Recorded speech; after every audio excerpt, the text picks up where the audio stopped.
हर 1 घंटे में 5 लोग ओरल कैंसर की वजह से अपनी जान गंवा रहे हैं। Pain is not a beginning of a disease, pain is advance form of disease. बाकी के टीथ को भी अफेक्ट कर सकता है। इवेंचुअली क्या होता है कि ये सारे ही टीथ अपना पोजीशन छोड़ चुके हैं और उसकी वजह से दो दांत के बीच में कैविटी स्टार्ट हो गया। अगर कोई डेंटल इशू आ रहा है किसी में, it can be any issue, I don't know, headache या फिर कान में दर्द कभी कभी, आई डोंट नो, ऐसे कोई सिम्टम्स, तो ये मीठा खाना से डेंटल हेल्थ ख़राब होना एक मिथ है या फिर इसमें रेलेवेंस? तो आप कितना भी न्यूट्रिशनल फूड ले ले, पर अगर वो बॉडी में एब्जॉर्ब नहीं होगा तो उसका कुछ मतलब इम्पोर्टेंस नहीं रहेगा। DIY स्पेशली लोग इसलिए करते हैं ताकि टीथ एकदम से सेलिब्रिटी टाइप चमक जाए, एकदम वाइट हो जाए, जिसके लिए हल्दी, नमक, एप्पल सीडर विनेगर, चारकोल, पता नहीं क्या क्या मतलब पेस्ट बना के वो टीथ पे लगा रहे हैं। ये सारी चीज़ें अब्रेसिव होती हैं नेचर में।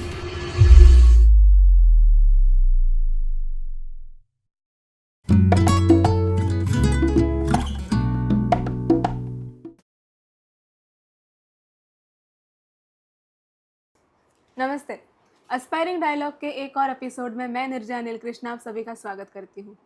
आज वापस मैं एक मेडिकल रिलेटेड पॉडकास्ट लेके आई हूँ। आज के हमारे गेस्ट डॉक्टर प्रचीति नाशिककर, जो कि है फाउंडर ऑफ डॉक्टर प्रचीतिज multi speciality dental clinic from Navi Mumbai. आज ये हमारे साथ बात करेंगे regarding oral cancer, how to take care of dental health and many more things, मुझे भी नहीं पता। And also she will tell us about normal day to day care that we can take of our dental health so that we can avoid many problems ahead. स्वागत करते हैं doctor प्रचीति नाशिककर का। Doctor Prachiti नमस्ते। नमस्कार and welcome to aspiring dialogue. And बहुत बहुत thank you, आपने हमारा इनविटेशन एक्सेप्ट किया और आप आज यहाँ पर पॉडकास्ट के लिए आ चुके हैं। Thank you so much for inviting me. I am very excited for this podcast today. Yes, we too. तो since you belong to dental background, आप डेंटिस्ट है, डेंटल सर्जन है, आज we will deep dive into the dental journey or dental world. तो I guess as a common man, जब जहाँ पर भी मैं नोटिस करती हूँ, मोस्ट इग्नोर्ड हेल्थ सेक्टर अगर कोई है तो दैट इज़ डेंटल हेल्थ। थोड़ा भी अगर दर्द हो गया तो वी इग्नोर इट। सो क्या डेंटिस्ट्री में लाइक डेंटल हेल्थ में पेन के बाद ही सीरियसनेस आता है उसमें, या फिर is it a symptom and we ignore it, and उस पेन को इग्नोर करने का नतीजा क्या हो सकता है? यूजुअली मैं लोगों को बोलती हूँ कि pain is not a beginning of a disease, pain is advance form of disease. Usually clinic पे जब भी पेशेंट्स आते हैं तब वो बोलते हैं कि कल रात कुछ खाया था और अचानक से पेन स्टार्ट हो गया, या फिर नींद से उठ गए और रात को पेन स्टार्ट हो गया। तो वो कंडीशन या वो खाना कभी भी रिस्पॉन्सिबल नहीं होता है उस पेन के लिए। जब भी पेन आता है उससे पहले body starts whispering with us छोटे छोटे फॉर्म में, जैसे कि कुछ खाना अटक रहा है, मसूड़ों से खून आ रहा है, सेंसिटिविटी लग रहा है। और हम क्या करते हैं कि अगर कुछ खाना अटक रहा है तो टूथपिक लिया, उसको निकाल दिया, प्रॉब्लम सॉल्व। कई बार लोग ऐसे बोलते हैं कि मुझे राइट साइड से पेन था ना मैम, तो मैंने लेफ़्ट साइड से खाना स्टार्ट कर दिया, प्रॉब्लम सॉल्व हो गया।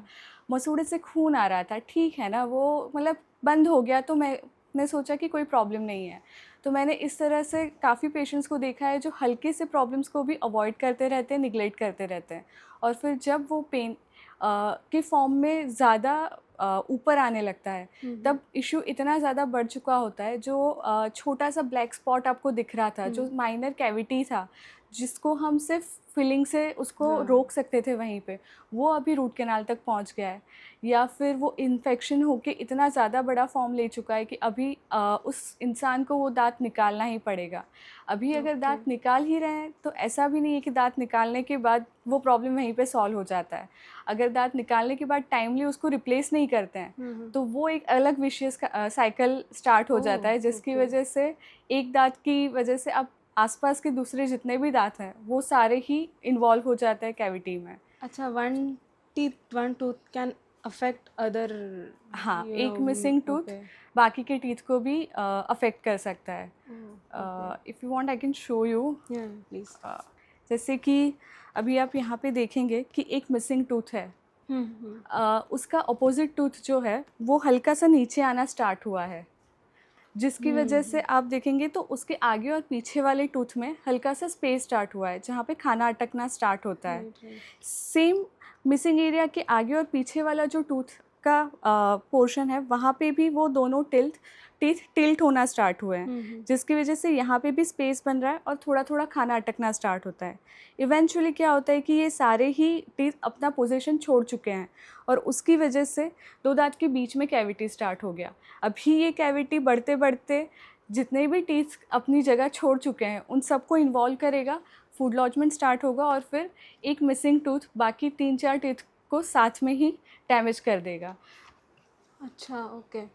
अभी हम विथ एज देखते हैं लोगों के दांतों में स्पेस क्रिएट होने लगता है या फिर अचानक से ऐसे टेढ़े मेढ़े होने लगते हैं, खाना अटकना। तो these are you can say symptoms of something danger. शायद ऐसा हो सकता है कि उनकी गम हेल्थ अच्छी नहीं है जिसकी वजह से बोन लॉस हुआ। वहाँ पे प्लाक एक्यूमुलेशन इतना ज़्यादा हो गया दो दांत के बीच में जिसने दो टीथ को एक दूसरे से दूर कर दिया। इसके अलावा अगर कोई मिसिंग टूथ था बहुत टाइम से तो उसकी वजह से भी जैसे हमने देखा कि वो टूथ माइग्रेट होने स्टार्ट कर रहे हैं और आपका नेचुरल जो डेंटिशन पहले था वो अभी पूरा ही अलग बाइट फॉर्म हो रहा है और फिर उसके साथ दूसरे कई कॉम्प्लिकेशंस आना स्टार्ट होते हैं। ओके।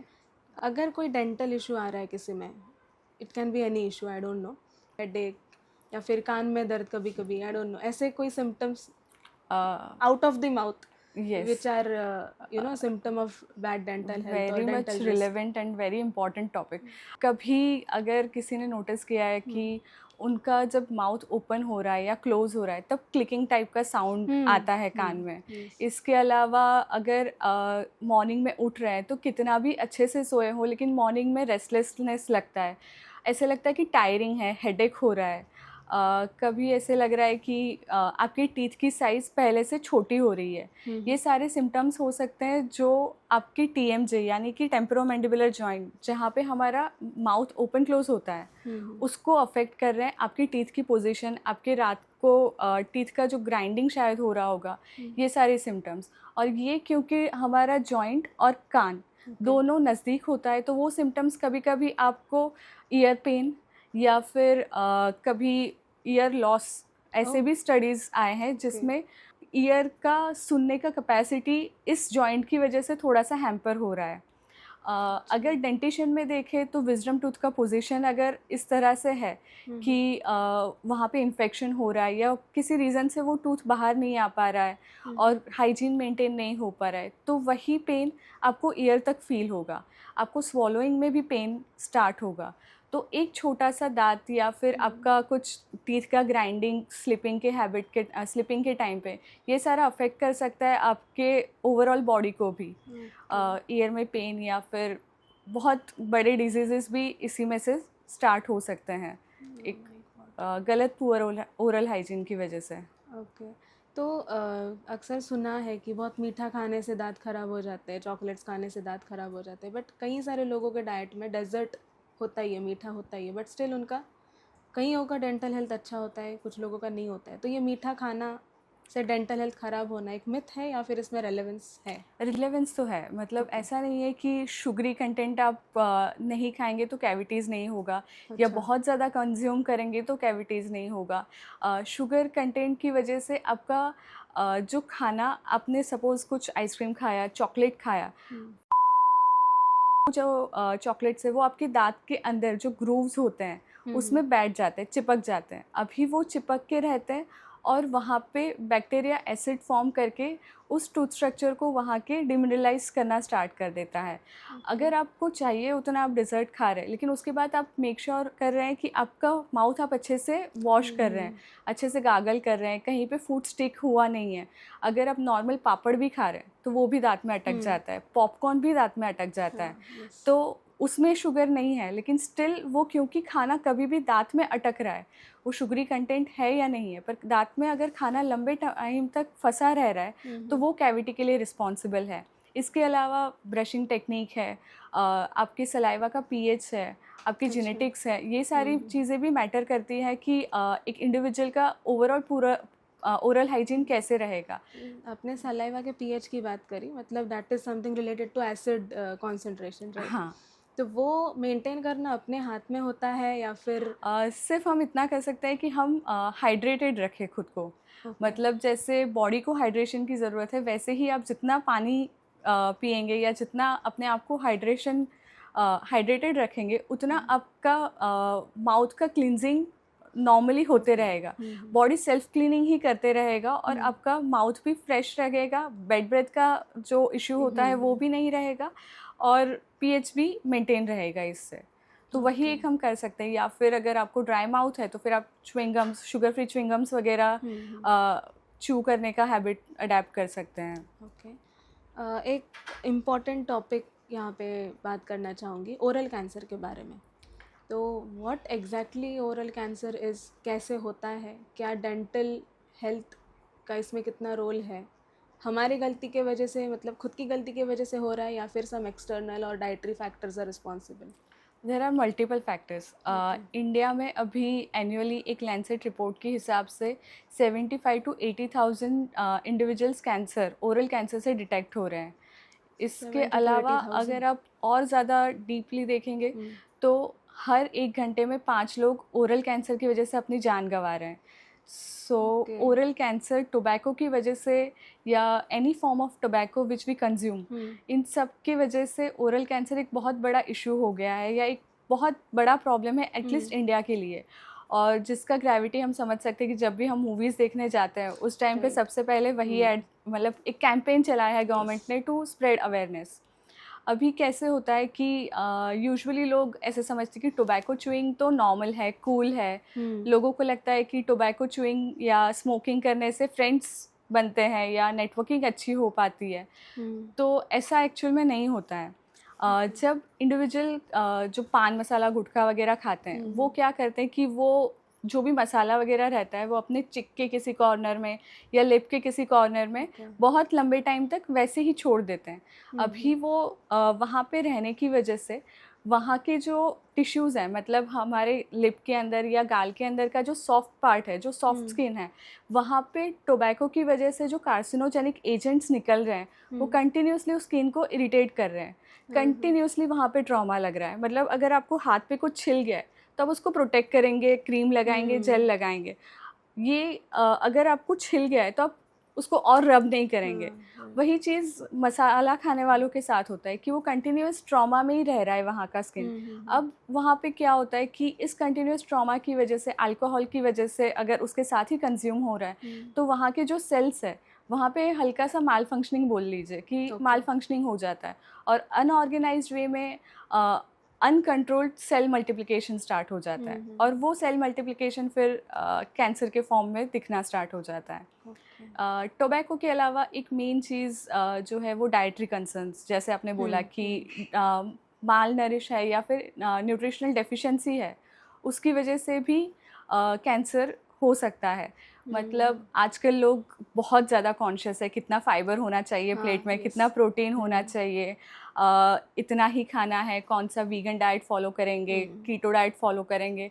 तो मैं सिर्फ एक मैसेज देना चाहूँगी कि जितना आप टाइम, एफर्ट, मनी एक प्लेट में कितना खाना रखना है उसके लिए दे रहे हैं, उतना ही या शायद उससे ज़्यादा इस चीज़ में लीजिए कि जो प्लेट में है वो अल्टीमेटली बॉडी में एब्जॉर्ब होना चाहिए, तभी वो आपको न्यूट्रिशन सप्लाई कर पाएंगे।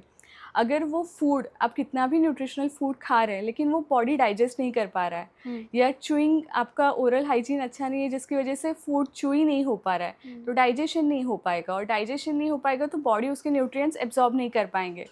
तो आप कितना भी न्यूट्रिशनल फूड ले ले पर अगर वो बॉडी में एब्जॉर्ब नहीं होगा तो उसका कुछ मतलब इम्पोर्टेंस नहीं रहेगा। तो जितना एफर्ट्स आप उन चीज़ों में ले रहे हैं उतना ही एफर्ट्स ये देखिए कि आपका ओरल हाइजीन कैसा है, क्या आप एडिक्वेटली उस फूड को चबा पा रहे हैं, क्या आप उसको अच्छे से च्यू कर पा रहे हैं। अगर आप ये सब अच्छे से कर पा रहे हैं तो फिर आप ओवरऑल हेल्थ, आपका इम्यूनिटी बूस्ट भी कर सकते हैं। सो बेटर है कि जितना आप आपका skin care routine, 9 step skin care routine के लिए जितना टाइम दे रहे हैं उतना ही टाइम आपके ओरल हाइजीन के लिए दे दीजिए तो ये बहुत अच्छा होगा। अच्छा आपने पॉइंट बोला, जितना स्किन केयर ड्यूटी के पास ध्यान है उतना ओरल हाइजीन के लिए ओरल हेल्थ के पास नहीं होता है लोगों का। लेकिन आपने यहाँ पे बोला गुटखा, टोबैको, अल्कोहल, इन सब के वजह से मैक्सिमम टाइम्स ओरल कैंसर होता है। कई बार छोटे बच्चों में देखा गया है, तो उनमें क्या रीज़न हो सकता है? हमारा जब BDS हमारा होता है टाइम पे इस केस में तो वैसा था कि टोबैको ही रीज़न था। बट मेरा जो फर्स्ट पीडो पेशेंट यानी जो चाइल्ड पेशेंट फर्स्ट जो था वो अराउंड 10.5 years का था और उसके टीथ पूरे ही ब्राउन हो गए थे और वो टोबैको खा रहा था। अच्छा, मतलब रीज़न वाज वो टोबैको हो ओनली। हाँ मेरा पूछने हाँ का मतलब था जो बच्चे उसके अलावा न्यूट्रिशनल डेफिशिएंसी हो सकता है। मतलब Okay, nutritional जब deficiency। प्रेगनेंसी के टाइम पे शायद मम्मी को उनकी पोषण ना मिला हो हाँ उसकी वजह से हो सकता है। हम्म, ब्लड कैंसर वगैरह भी देखा जाता है Okay। छोटे बच्चों में, पर वो फिर सिस्टमिक प्रॉब्लम हो सकता है जो नेचुरली मतलब न्यूट्रिशन अगर if a mother is carrying her baby और उनका न्यूट्रिशन एंड ऑल अच्छा नहीं है, तो it can also affect the baby child हाँ डेंटल हेल्थ ऑल्सो। मतलब हाँ बच्चों पे असर हाँ होता है, ये तो हमने सुना है, हाँ बट डेंटल हेल्थ भी ओके। अफेक्ट हो सकता है उससे। और ओके, फाइन, गॉट इट। तो ओरल कैंसर या फिर ऐसा कोई क्रिटिकल केस आपके करियर में आपके सामने आया हो जो आप शेयर करना चाहेंगे हमारे साथ? ओरल या कैंसर फिर एनी जैसे डेंटल केयर को हम बहुत लाइटली ले लेते हैं, तो ऐसा कोई केस जो एक सीरियसनेस लाए व्यूवर्स के अमंग कि yes, dental health, dental visits are very important, इसे इग्नोर नहीं करना चाहिए? एक रिसेंटली हमने एक केस किया था 31 दिसंबर को। ऑपरेशन थिएटर में वो केस करना पड़ा था, सर्जरी वहाँ तक पहुँच गया था। एक 24-25 साल के इंडिविजुअल आए थे। वो बचपन में कभी तो गिर गए थे और वो फेस के ऊपर गिरे थे जिसकी वजह से उनके अपर फ्रंट टीथ में कुछ चोट लगा, पर तब वो बहुत इग्नोर हो गया क्योंकि वो बहुत प्रोमिनेंट चीज़ नहीं हुआ। पेरेंट्स को लगा या उनको जैसे जैसे वो बड़े होते गए हल्का सा सेंसिटिविटी फील होना स्टार्ट हुआ जो बहुत ही निग्लेक्टेड था। मतलब पेरेंट्स ने भी ज़्यादा ध्यान नहीं दिया। अब जब वो सेंसिटिविटी धीरे धीरे बढ़ते बढ़ते पेन के फॉर्म में आया तब वो ऐसे ही कैजुअली हमारे क्लिनिक में विजिट करने आए और हमने एक्सरेज वगैरह किया तो हमको वहाँ पे जो चोट लगी थी, जो साइलेंटली अंदर इतना इन्फेक्शन बढ़ा दिया था उस चोट ने कि उसने अंदर से 6 टीथ को इन्वॉल्व कर लिया था और वो इन्फेक्शन स्प्रेड होते होते अंदर से बोन लॉस होना स्टार्ट हो गया था और नेज़ल बोन को परफोरेट करना स्टार्ट कर दिया था उसने, जिसकी वजह से अभी जो कंडीशन थी इतना बड़ा ह्यूज जहाँ पे नेज़ल बोन भी इन्वॉल्व हो चुका था, इस कंडीशन में लोकल एनेस्थीसिया में एक डेंटल क्लिनिक में ऐसा केस मतलब डिफ़िकल्ट है मैनेज करना। इसलिए हमको प्रॉपर ऑपरेशन थिएटर में लेके जनरल एनेस्थीसिया में पूरा सर्जरी प्लान करना पड़ा। तो जैसे बच्चों को भी हम सोचते हैं ना कि बच्चे हैं, दूध के दांत है, गिर जाएंगे, पर उनका वो बचपन की वो जो चोट थी वो बड़े होके बहुत सीरियस फॉर्म में आ गई कि आप सोचिए एक 25 साल का लड़का जो शायद अपने करियर के बिगनिंग में है, शायद शादी वगैरह के उस फेज़ में है और उस कंडीशन में उसके अपर के फ्रंट 6 टीथ कॉम्प्रोमाइज़ हो रहे हैं। वो उसके लिए थोड़ा सा सेल्फ कॉन्फिडेंस भी हिला के रखने वाला चीज़ था। बट यही है कि किसी भी एज ग्रुप में अगर आप ओरल हेल्थ को इग्नोर कर देंगे तो फिर वो आगे जाके क्या फॉर्म लेगा वो हम नहीं इमेजिन कर सकते।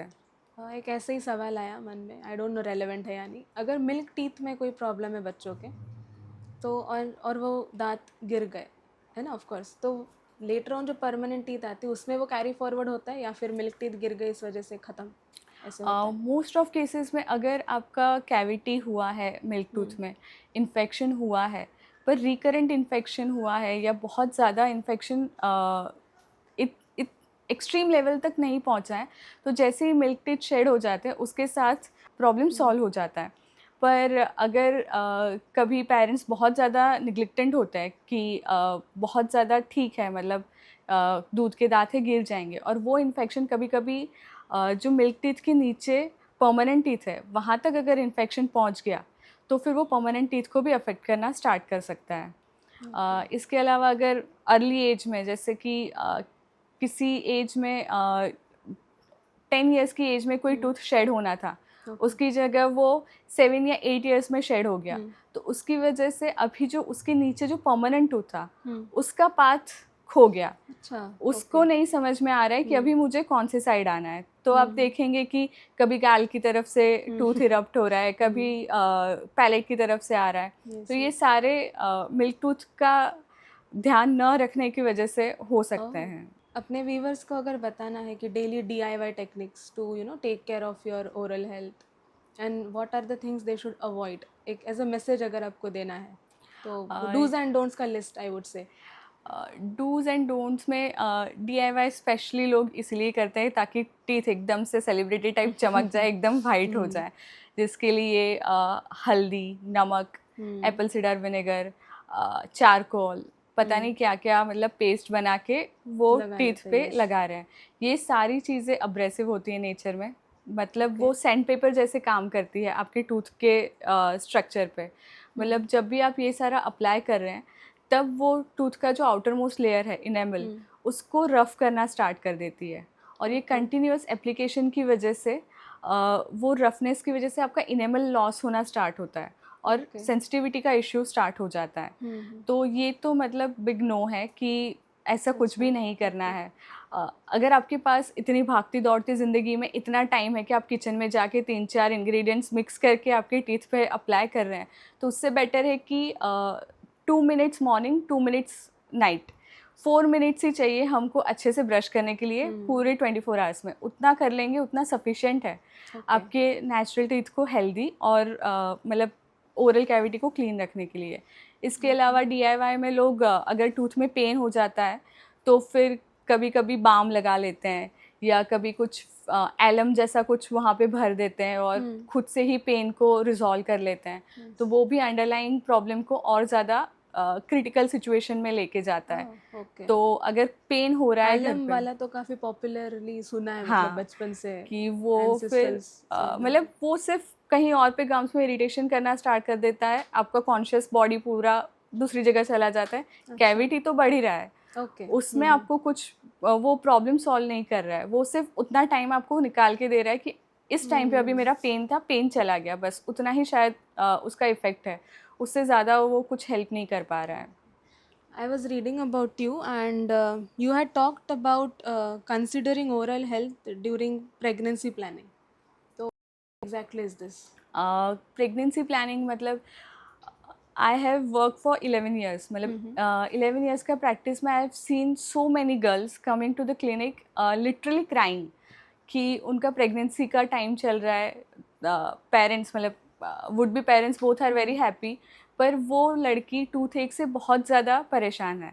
हार्मोनल चेंजेस की वजह से आपके टूथ में अगर कुछ भी छोटा सा माइनर प्रॉब्लम था जो बिफोर प्रेगनेंसी रिजॉल्व नहीं हो पाया, वो प्रेगनेंसी के टाइम पे बहुत ज़्यादा हाईलाइट हो जाता है। और प्रेगनेंसी की वजह से मेडिकेशंस नहीं दे सकते, एंटीबायोटिक्स, पेन किलर्स बहुत ज़्यादा जो स्ट्रॉन्ग रहेंगे वो या केस टू केस वेरी करते हैं, मतलब आपकी गायनेक नहीं अलाउ करते कोई भी मेडिसिन प्रिस्क्राइब करने से। डेंटल ट्रीटमेंट भी नहीं कर पाते हैं प्रेगनेंसी के 9 मंथ्स तक। सेकेंड ट्राइमेस्टर जो रहता है वो बोलते हैं कि सेफेस्ट रहता है डेंटल प्रोसीजर्स के लिए प्रेगनेंसी का, पर तब भी जब तक इमरजेंसी नहीं होता है तब तक डेंटल ट्रीटमेंट प्रेगनेंसी के टाइम पे बिल्कुल एडवाइजेबल नहीं है। इसके अलावा वही चीज़ सिर्फ 9 महीने नहीं, आप बेबी डिलीवर कर देते हैं, अब आप एक लैक्टेटिंग मदर है, अब आप फीड कर रहे हैं, तो आप स्टिल जो भी कंज्यूम कर रहे हैं वो बेबी तक जाएगा। तो शायद 9 महीने और आगे के 4-5-6 महीने अब अभी भी डेंटल ट्रीटमेंट या हैवी मेडिसिन नहीं ले सकते टू प्रोटेक्ट किड्स। तो अगर आज जैसे कपल्स बहुत ज़्यादा फाइनेंशियली और बहुत ज़्यादा सोच के पूरा प्रेगनेंसी प्लान करते हैं, बिफोर प्लानिंग योर प्रेगनेंसी एक बार डेंटल विजिट कर लीजिए। अगर कोई भी इशू है जो छोटे फॉर्म में ही रिजॉल्व हो सकता है, तो प्रेगनेंसी से पहले ही अगर कोई विजडम टूथ आ रहा है उसको निकलवा लीजिए, कहीं पे कुछ फिलिंग का ज़रूरत है तो वो करवा लीजिए, नॉर्मल टीथ क्लीनिंग एक बार करवा लीजिए, ताकि 9 मंथ्स जो आपको अच्छे से एंजॉय करना है, अच्छे से खाना खाना है, उस टाइम पे आप टूथ एक लेके सफ़र नहीं कर रहे हैं। तो मतलब उस 9 मंथ्स की पीरियड में अगर कोई भी डेंटल इशू आ रहा है तो in short it can not be treated properly. हाँ, मतलब यू कैन से कि एक तो एडवाइजेबल नहीं रहेगा, still we can manage to do, but why to take risk, मतलब जितना हो सकता है उतना पहले से ही इन चीज़ों को टाल दे तो अच्छा रहेगा. Oh my God, मतलब dental care can lead to cancer. आपने प्रेगनेंसी वाला एक फैक्टर यहाँ पे हाईलाइट किया and many things. Can this be transferred from parents to children? जैसे इसमें आपको दिखेगा कि हम एक ही चम्मच या एक ही यूटेंसिल से मम्मी भी खा रही है, बेबी को भी खिला रही है. अभी अगर मदर के या जो भी गार्डनिंग कर रहा है, ग्रैंड पेरेंट्स हैं, फादर हैं, उनके मुंह में अगर कोई कैविटी है या कुछ भी डेंटल इश्यू है तो वो उनके बैक्टीरियाज उनके सलाइवा में भी है.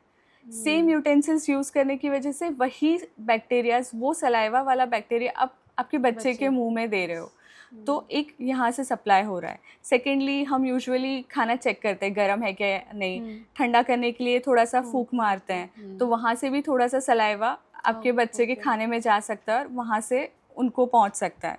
इसके अलावा किसिंग की वजह से भी नेचुरली हो सकता है. और पेसिफायर भी मुंह से क्लीन करने के टाइम पे तो पूरा ही सलाइवा आप अफेक्ट कर रहे हो, मतलब पूरा ही उसको कंटामिनेट कर रहे हो. तो ये सारी चीज़ें हैं जिससे आपके मुंह के बैक्टीरियाज आपके बच्चे को सप्लाई हो रहे हैं. तो कभी कभी आप किसी पेरेंट्स को सुनते होंगे, यानी क्लिनिक में तो काफ़ी लोग आते हैं कि नहीं मैम, इसके बचपन से ही, मतलब जब से वो बड़ा हुआ है तब से ही टीथ ऐसे थे. तो वो होने के चांसेस हो सकते हैं. ऐसा नहीं है कि न्यूट्रिशनल डेफिशिएंसी की वजह से, किसी एंटीबायोटिक का हैवी डोज की वजह से हो सकता है. पर एक रीज़न ये भी हो सकता है कि किसी के नहीं थे, आपके ही बच्चे के टीथ क्यों ब्लैक आ रहे हैं, उसका रीज़न कहीं ना कहीं आप भी हो सकते हैं. सो पेरेंटिंग भी एक फैक्टर है, बिकॉज किड्स तो कैन नॉट टेक केयर. हाँ वो यस. एक रैपिड फायर हो जाए अभी. Sure. One habit that can silently destroy your teeth. Not brushing twice a day. Oh, one early sign people should never ignore. Food lodgement, sensitivity, bleeding gums. Okay. Tobacco, biggest risk for oral health? Yes, for sure. Dental checkup once in a year, twice in a year? Ideally twice in a year, but at least start with once in a year. Then only importance समझ पाओगे. How to avoid serious dental disease? Again, twice in a day, brushing twice in a day. मैंने भी रट लिया. Any other message आप देना चाहेंगे viewers को? मेरा स्ट्रॉन्ग मैसेज यही रहेगा, as a doctor strict message. एकदम स्ट्रिक्ट मैसेज विल बी कि किसी भी एज ग्रुप के लिए डेंटल हेल्थ बहुत इम्पॉर्टेंट है. बच्चा अभी सिर्फ बॉर्न हुआ है तो आप उसका गम्स का जो एरिया है उसको अच्छे से क्लीन क्लॉथ लेके उसके गम्स पूरा क्लीन कर सकते हैं. तो उसका टीथिंग के टाइम पे भी उसको कम दिक्कत रहेगा, प्रॉब्लम कम होगी. अडल्ट होने के बाद जब सारे परमानेंट टीथ आ गए हैं तब तो आपकी सेल्फ इस्टीम के लिए आपका टीथ बहुत इम्पॉर्टेंट है. मतलब ओवरऑल हेल्थ और पर्सनालिटी डेवलपमेंट, उन दोनों के लिए टीथ बहुत ज़्यादा एसेंशियल है. अगर आप एक confident lifestyle, healthy lifestyle lead करना चाहते हैं तो ओरल हेल्थ का ध्यान रखना हर एज के लिए इम्पॉर्टेंट है. ओल्ड एज में अगर आप कहेंगे कि इस एज में तो दांत गिरते ही हैं, क्यों गिरेंगे? हमारे हाथ हमारे साथ आए थे, हमारे पैर, हाँ हमारे पैर भी हमारे साथ ही रहेंगे. तो टीथ का भी वही है कि हमको उसको हमारे साथ ही रखना है. अगर आप आपके ग्रैंड पेरेंट्स या कभी किसी को देखेंगे कि टीथ चले गए लेकिन उन्होंने कभी रिप्लेस नहीं करवाए, अगर वो ओल्ड एज में भी टीथ रिप्लेस नहीं हो पाते हैं तो उस टाइम पे सबसे ज़्यादा न्यूट्रिशनल रिक्वायरमेंट रहता है. उस एज में आप खाना नहीं खा पा रहे हैं अच्छे से क्योंकि मिसिंग टीथ है और उसकी वजह से न्यूट्रिशनल सप्लाई नहीं हो पा रहा है. और फिर आप सोच रहे हैं बीपी हो गया, डायबिटीज़ हो गया, ये हो गया, वो हो गया. पर जो इंसान खाना ही अच्छे से नहीं खा पा रहा है उसको बाकी डिजीज़ होना नॉर्मल है क्योंकि इम्यून सिस्टम ही नहीं डेवलप हो रहा है अभी. तो माय स्ट्रॉन्ग मैसेज विल भी, आप कोई भी एज ग्रुप में रहें, आपको आपके टीथ का ध्यान रखना है, आपको आपके ओरल एनवायरनमेंट को हेल्दी रखना है ताकि आप अच्छी कॉन्फिडेंट लाइफ आगे लीड कर पाए. जब हम डेंटल क्लिनिक, डेंटिस्ट ये सब सुनते हैं तब एक वर्ड बहुत हाईलाइट होकर हमारे दिमाग में आता है, दैट इज़ कैविटी. ये क्या है कैविटी? कैविटी एक डीमिनरलाइजेशन ऑफ आपका टूथ है, जहाँ Okay. पे फूड स्टक होने की वजह से या कंटिन्यूअस वहाँ पे क्लीनिंग ना होने की वजह से टूथ का जो आउटर लेयर है या इनेमल जिसको हम बोलते हैं, उसका सॉफ्टनिंग स्टार्ट होता है, डिमिनरलाइजेशन स्टार्ट होता है, और फिर वहाँ पे और ज़्यादा खाना अटक के इश्यू और ज़्यादा कॉम्प्लिकेटेड हो जाता है। जैसे कि अगर आप नॉर्मली देखेंगे तो जब भी आपका कैविटी स्टार्ट होता होगा, ऐसे ही छोटे से लाइंस या ब्लैक स्पॉट्स या ब्लैक लाइंस से स्टार्ट होता है। जब हम उसको इग्नोर कर देते हैं तब वो बढ़ते बढ़ते और ज़्यादा टूथ स्ट्रक्चर को डैमेज कर देता है। और ज़्यादा टूथ स्ट्रक्चर सॉफ्ट होने की वजह से हमारा हेल्दी स्ट्रक्चर और लूज़ हो जाता है। इस स्टेज में भी अगर पेशेंट या कोई इंडिविजुअल डॉक्टर के पास, डेंटिस्ट के पास नहीं जाता है, तो वो और ज़्यादा बढ़ते बढ़ते इतना बढ़ जाता है कि उसके टूथ के नीचे बोन के अंदर पस फॉर्मेशन स्टार्ट हो जाता है, जिसको हम इन्फेक्शन बोलते हैं। अभी वो इन्फेक्शन होने के बाद चांसेस है कि हम इस स्टेज में टूथ को सेव कर सकते हैं रूट कैनाल करके या जो भी रिक्वायर्ड ट्रीटमेंट है उससे। अगर इस स्टेज में भी इग्नोरेंस रहता है, इससे भी कुछ मतलब स्टेप्स नहीं लिए जाते हैं, तो फिर वो पस बढ़ते बढ़ते आपके गम्स के अंदर स्वेलिंग के फॉर्म में आपको दिखना स्टार्ट हो जाता है। अभी इस स्टेज को भी अगर कोई इंडिविजुअल इग्नोर कर देता है तो वो फेस पे स्वेलिंग लेके आता है। और बहुत बार क्लिनिक में लोग आते हैं ऐसे हाथ लेके कि अचानक से सूज गया। वो सूजा क्योंकि यहाँ पे इग्नोर हो गया, यहाँ पे इग्नोर हो गया। बॉडी ने बहुत सारे साइंस दिए कि अब एक बार चेक कर लो कुछ तो है, पर वो सारे साइंस इग्नोर होके जब फेस पे चीज़ आ गई तब कॉन्शियसनेस आ गया, और तब फिर पेशेंट आते हैं कि दर्द हो रहा है या कुछ डिस्कम्फर्ट हो रहा है। तो एक छोटा सा कैविटी बहुत ज़्यादा बड़ा डैमेज कर सकता है। इसके लिए भी प्रिकॉशन ब्रश ट्वाइस इन नहीं, so that you know yes, follow करने लगे ट्वाइस, जो नहीं कर रहे। ट्वाइस अ डे ब्रश और फ्लॉसिंग।